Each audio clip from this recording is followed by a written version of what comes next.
You go back to our theology, we're supposed to be becoming like Christ, right? That Christ set an example for us, and we're trying to aspire to follow him and to pick up our cross daily and to lay down our life as a living sacrifice. And you can do that in times of peace and times of persecution. The difference is not our attitude, our position to the world and our position to Christ. That position should be the same. The only difference is how bad the persecution is. You're listening to Faith in Action. I'm your host, Matthew Nowlin. And I'm Sean Graham. We lead Conservative Christians of Tennessee, and we are thankful you're joining us today. Conservative Christians of Tennessee exists to analyze political policy and politicians in Tennessee, and all from a conservative Christian worldview.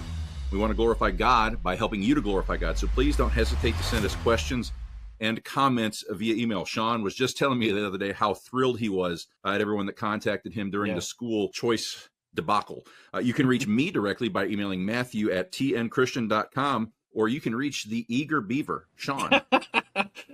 SHAWN@tnchristian.com. I love hearing from everybody. Today's show is brought to you in the Memphis area by Herbie Systems. Give Herbie Systems a call at 901-451-8214 for all your lawn care needs. Since 1984, Herbie Systems has been the premier lawn care and landscape company in the Mid-South. So give Herbie Systems a call today. That's 901-451-8214, or visit herbiesystems.com and let them kill your weeds.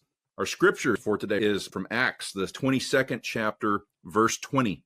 And when the blood of thy martyr Stephen was shed, I also was standing by and consenting unto his death, and kept the raiment of them that slew him. Today's verse is short and to the point, but it is loaded with meaning. We live in an age where we have seen with our own eyes the persecution of the righteous. Our fat and happy churches are filled with leaders that would rather ignore injustice and keep their hands clean rather than speak out about the wicked persecutions of Christians in America.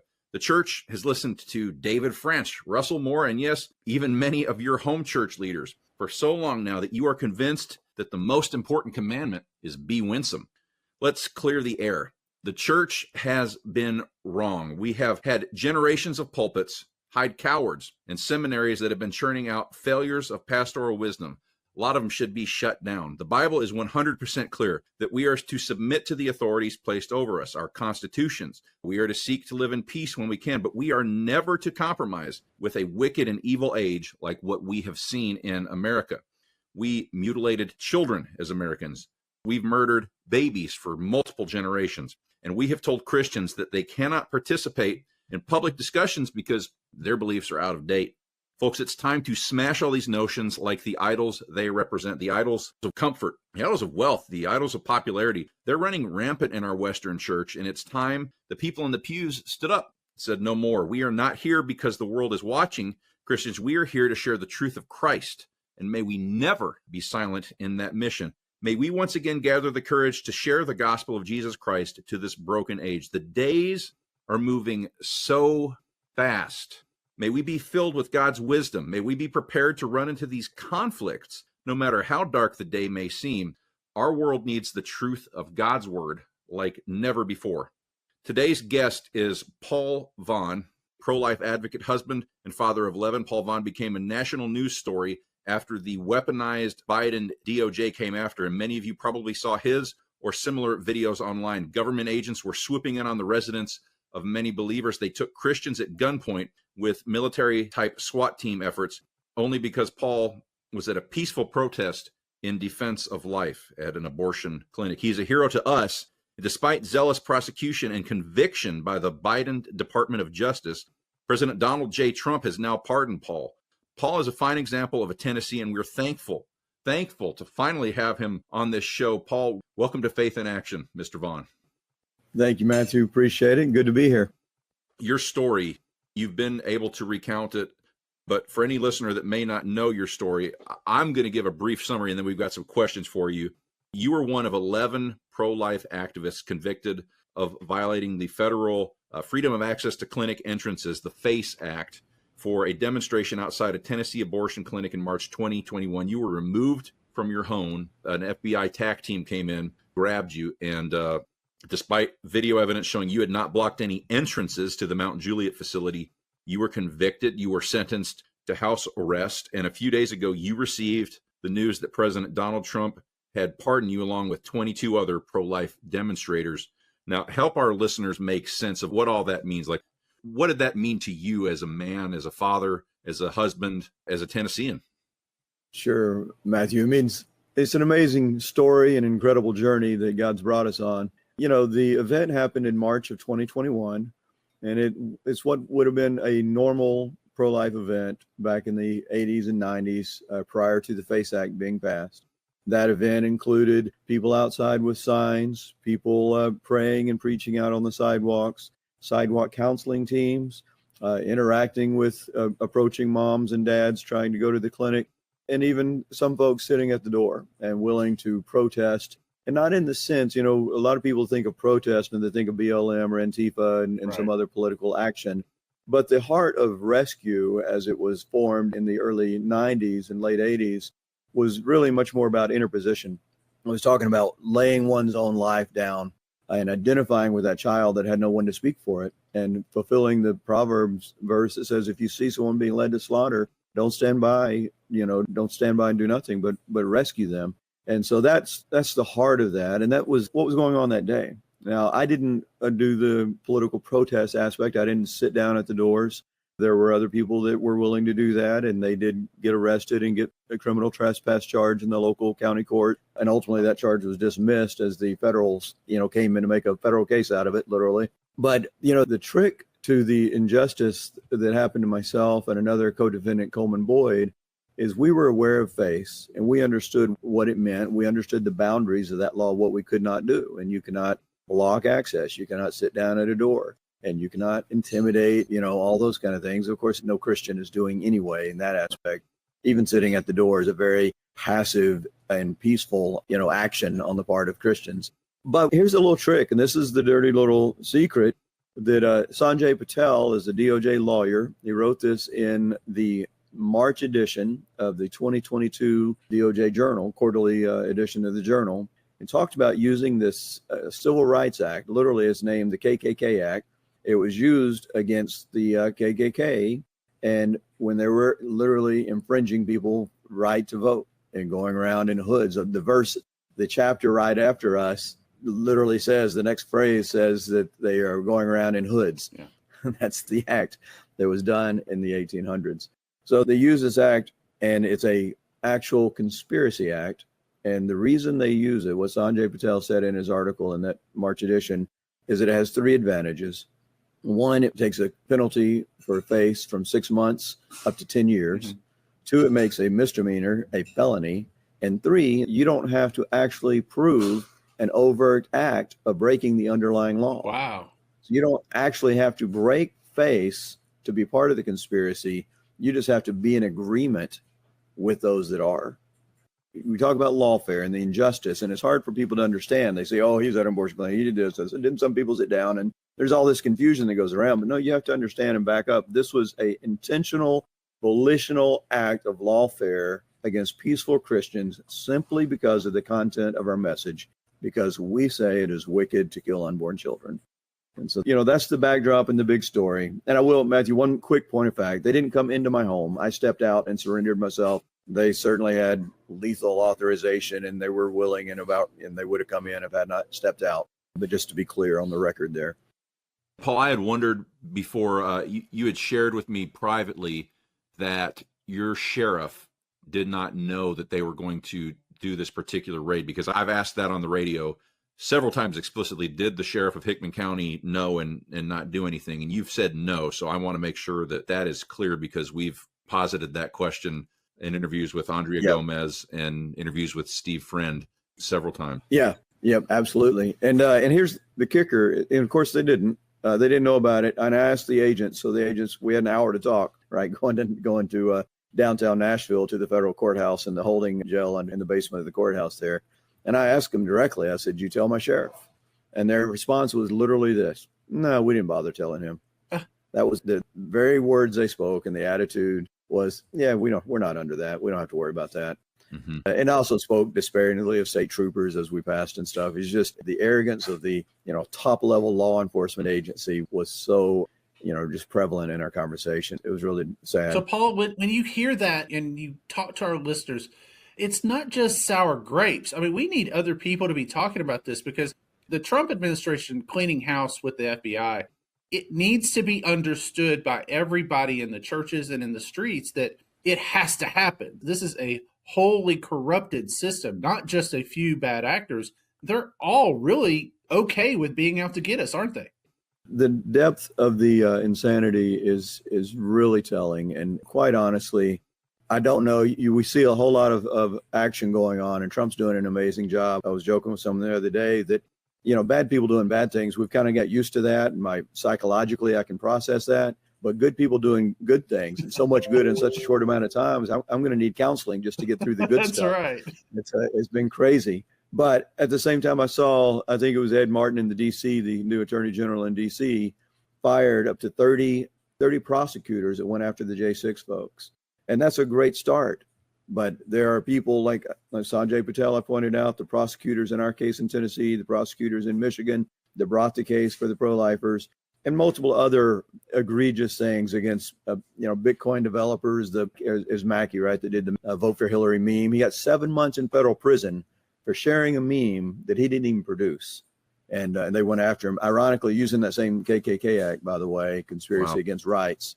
So there's some deep cleaning needs to be done. And it's one thing to purge the prosecutors, but we got federal judges that are just as bad. And, Sean, to your point, and to address the church, we had 150 jurors that we interviewed in our case in Nashville. And, the belt buckle of the Bible Belt of the South, right, in Nashville, Tennessee, and the lack of character in our populace from people that identified as Christian, but didn't understand basic virtues, like having the courage to stand up to a judge and understand the duty of a juror.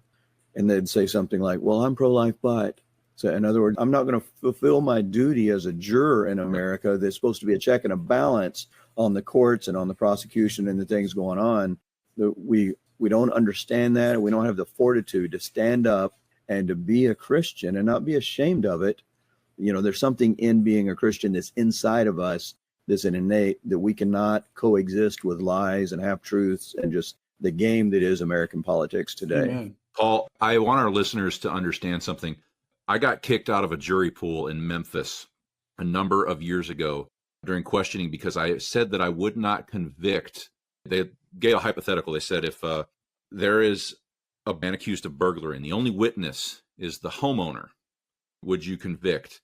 And I said, so there's nothing that's been sold at a pawn store. They said, no. I said, there's no fingerprints. No. I said, there's no video camera that's showing this guy did it. They said, no. And I said, well, I'll convict him right after we get done with your trial because you robbed my house this morning. And I got ejected from the jury pool. There are some deep, unbiblical things that have taken root in our criminal justice system in the last 50 years. We will not punish people who need to be punished. We will not punish murderers. Ezekiel Kelly went on a killing spree around Memphis. He's still alive. 2.5 years later, Sean? Yeah, I mean, and we got that on Facebook Live. Yeah, it was live his killing spree. Yeah. Paul, you're on video not doing what they said that you did. Anyways, this is very angering. It should be angering to Christians in a way that compels us to act. Well, I think this goes to a deeper point, Matthew, of our theological makeup. And it's kind of what I was trying to scratch the surface of with the character discussion. The Bible says, woe to them that call good evil and evil good. Yes. And it's much more than just calling it. It's abiding it. And when our Christian witness is just words, when our confession of Christ is only with our mouth and not with who we are inside of us, then this is what you see running rampant in our streets. And we let off murderers and we punish people that are doing good and trying to stop murder in the case of pro-lifers. And, in that sense, even the J6 stuff is deeply spiritual. I mean, not everybody there was a solid Christian or had some kind of spiritual thing, but there was a resonance with truth, that there was enough chicanery going on and enough political sleaziness happening in the political system that people of goodwill and arguably defined and formed of Christ within them, even if they don't maybe act like it externally, understood what truth was, and they were standing on those values that we all possess, being made in the image of God.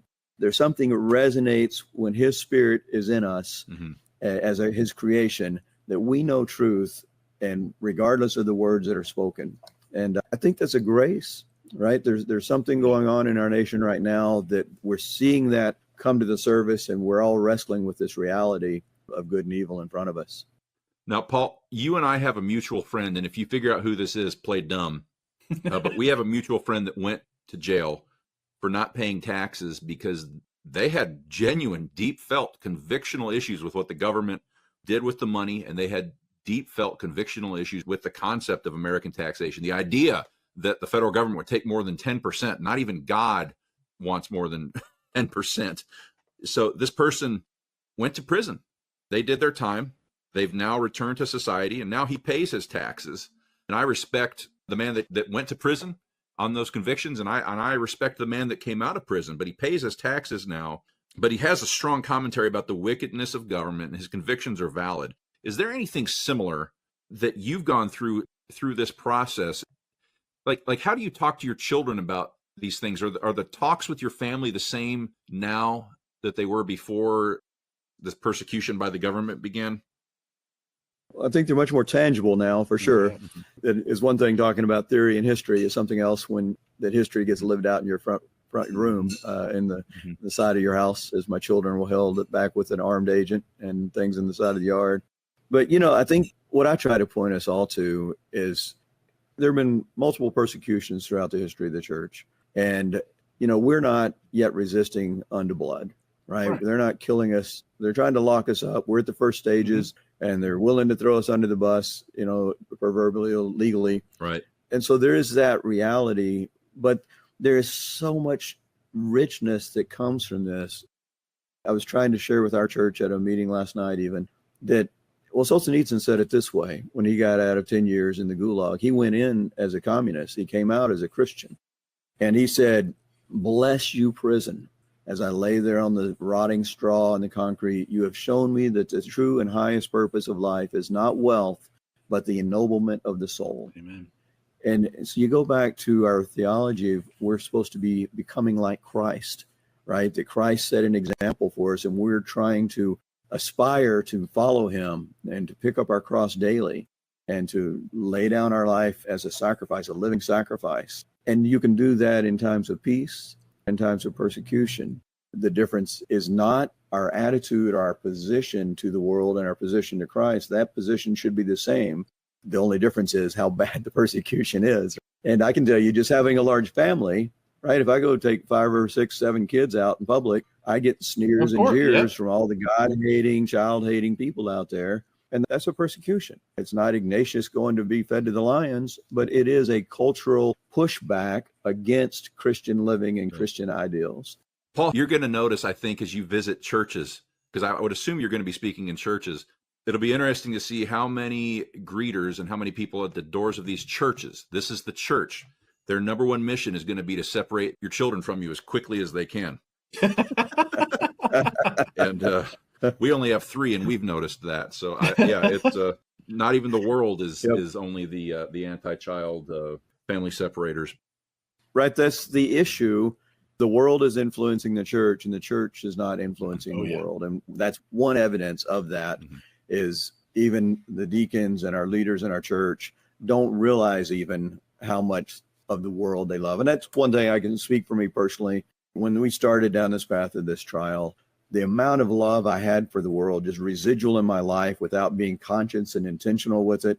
But when you start reading people like Solzhenitsyn and Father Kirchmary and Father Kalikovich from Czechoslovakia, and when they're undergoing persecution from the communists, and you realize how much they gave up, and you look around you and you look at how much you're holding on to without it being conscious of it, I think that's part of the understanding of our Christian development and our growth and maturity. What makes a mature Christian is someone that shuns the world and loves Christ at all costs. That's right. I got to watch the announcement, I think, of you being pardoned probably before you did, because I was watching it live when it was happening. And I heard you say later that someone was telling you while you were at another event speaking, because you haven't stopped speaking. You've been talking about all kinds of things, abortifacients, everything else. But after your pardon came through, you almost immediately said that you just hope that we do better as a nation going forward. And I'd be interested, what do you think that looks like in a judicial system that's been birthed, indoctrinated in this secular anti-Christian mindset. How do you see us getting better going forward? Well, we get better in our own prayer life. We get better in our own living rooms. We get better in our own businesses and roles, publicly, civically, and that makes a better nation, right? And that's kind of what I was alluding to earlier. In our case, you had the reproductive task force. So you had the evil leaders, Kamala Harris, Biden, Kristen Clark, Vanetta Gupta, that were on the reproductive task force. These are the people that signed our documents in our prosecution. Then you had the FBI group that led it, Mark Schaefer here in Middle Tennessee. And this is a neat sidebar story. He's the one that ordered the raid, that orchestrated the raid, that did the investigation, that filed the petitions for the documents from Google and Facebook and got the judges sign off on those orders and everything. He is now retired from the FBI after being promoted 30 days after our raid, by the way, to the Office of Congressional Affairs. He retired in August, and now he sits as the head of security for Christian College here in Middle Tennessee at Lipscomb University. Wow. So here's the character of the FBI, not to get sidetracked, but I want to throw that out there because that's a telling aspect. Here's a Christian college hiring this guy that supposedly signs on to the Christian values of the college when he took the job, right? And yet, 2 years earlier was ordering the raid on my Christian family and left my children curled up in a ball on the couch crying as their dad was kidnapped by a gunpoint in front of them. I want to leave that aside. That's just the reality. So you got the prosecutors, you got the FBIs that did the raid, you have the jury panel, you got the judge, you got the local prosecutors that tagged with the DC prosecutors to prosecute the case. Every one of these people, the thing they all have in common is they're all made in the image of God. God says that law is written on their heart, and every one of them know that that is wrong what they were doing, but yet they didn't have the character to overcome it. So to your point, Sean, if the church and we encourage one another to be solid Christians that we're supposed to be, then that builds from the bottom up. That's where they get the political slogan that all politics is local, right? It comes because when you have Christians build character in their own families and that flows into the culture, then you're going to see that at every level of our institutions. And that's ultimately, it's a long play. There's no quick fix. 4 years with Trump isn't going to fix it, folks. Right. It's you and me on our knees in prayer, going out and living that life of truth and righteousness, humility, grace, and having the courage to speak, hard things in a culture that doesn't want to hear them. You have been testifying a lot and speaking a lot. Has God just been opening up doors for you through this? Yeah, that's the only doors that have been opened. It is an amazing story. I look forward. I'm hoping, to be able to get it in some kind of form to share a book or a story or some kind of format. But literally, I shared my wife's video that she took of the post-arrest once I was in the car, right? I shared that with Mary Margaret. She's now Daily Wire. And Mia Cathell over at Town Hall. They had an open DM on Twitter. I'm like, they both had written a story. Says, hey, if you can use this, bless you, and do it. Mia had just been on Tucker the week before. That producer got in touch and put us on Tucker. Laura Ingraham wanted us. And this was back in the day. And it's just everything that has happened. I've done virtually nothing to reach out and try to do this. And the PR manager for Thomas More Society, which is the law firm that's represented me, which is an incredible civic rights law firm if anybody needs it. But their PR guy said in his career, this is one of the top 5 media events he's ever been involved in. And it was just literally God orchestrated it. So amazing time. Paul, you brought up the law firm that are representing you, Thomas More Law Firm. And I want to make sure that our listeners know how they can support amazing firms like that do so much for Christians when they're in trouble with the government. How can folks support them? Sure. Well, thomasmoresociety.org, and that's MORE. Is their website, and you can sign up, get on their email list. You can find our case and lots of stuff written about it out there as well. And then if you want to hear more of our story, we got paultn.substack.com as well. And that's where I'm trying my best to write about it and keep up with it, but doing very poorly with everything else going on. I want to make sure the listeners got that. That's Paul, PAULTN, as in Tennessee, paultn.substack.com. Correct. All right. Folks, that's going to do it for another episode today. Google Paul, please. Look, he's had other long-form podcasts he's been on. His name is Paul Vaughn again, arrested by the FBI at gunpoint in front of his family after he had peacefully protested at an abortion clinic in the state of Tennessee, our own volunteer state. This is big. There's going to be more things that come out of this. There are going to be laws. We want to have Paul back on. We want to keep his story in front of you. We want you to identify as a Christian deeply with this. What happened to Paul can happen to you. It can happen to your children. If you're doing Christian things with a government that hates Christianity, you're at risk. We have to be faithful and make sure that we're doing what the Lord would have us to do in this area. And we don't just want to push back against the government. We want to see the glory of the Lord cover the earth like the waters of the seas. Paul, thank you so much for coming on. It's been a blessing. Folks, if you want to hear more on this or other topics from a Christian worldview, please head on over to botradionetwork.com and search for Faith in Action. There we have links to 5 years of past shows. You can listen to a wide range of guests sharing their wisdom about current events that affect Tennessee and all of the Mid-South region. For some related topics to this, please search for Steve Friend. And until next week, remember, maybe a little more somberly than we normally say it, the Lord shall reign forever and ever.